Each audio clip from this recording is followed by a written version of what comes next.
बीडमध्ये घडलेल्या एका अतिशय गंभीर घटनेच्या संदर्भातला मुद्दा या ठिकाणी उपस्थित केलेला आहे। खरं तर ही खरोखर अतिशय गंभीर अशा प्रकारची घटना आहे।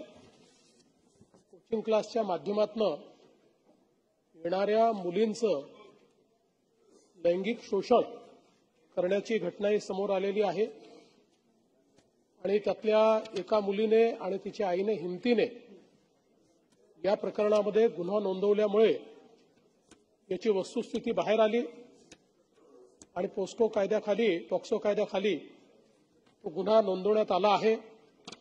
सन्माननीय सदस्यांनी काही मुद्दे उपस्थित केले आहेत की 2 दिवसाची कोठडी का मागण्यात आली, तर जरूर त्याही संदर्भातली चौकशी केली जाईल।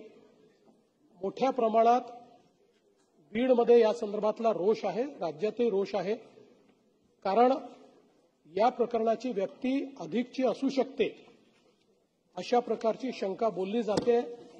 एक मुलगी हिमतीनं समोर आली, पण अशा अनेक किती मुलींसोबत त्या ठिकाणी असा व्यवहार झालेला आहे असंही प्रश्नचिन्ह निर्माण होत आहे।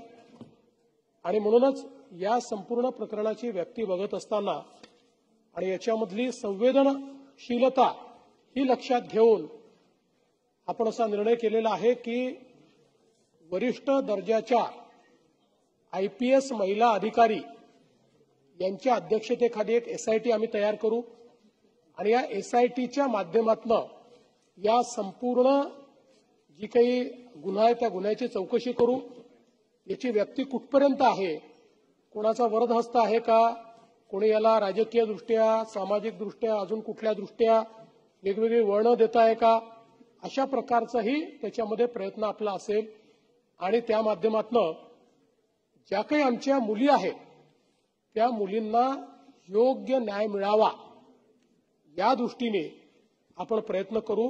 त्यामुळे मी सभागृहाला आणि माननीय सदस्यांना आश्वस्त करतो की टाइम बाउंड पद्धतीनं SIT या ठिकाणी चौकशी करेल आणि पूर्ण या प्रकरणाचा छडा लावून सर्व मुलींना न्याय मिळेल आणि अशा प्रकारचे जे नराधम आहेत त्यांना कठोर शिक्षा मिळेल आणि त्यांना कोणी वाचवायचा प्रयत्न करेल तर त्यांनाही शिक्षा मिळेल, अशा प्रकारची व्यवस्था केली जाईल।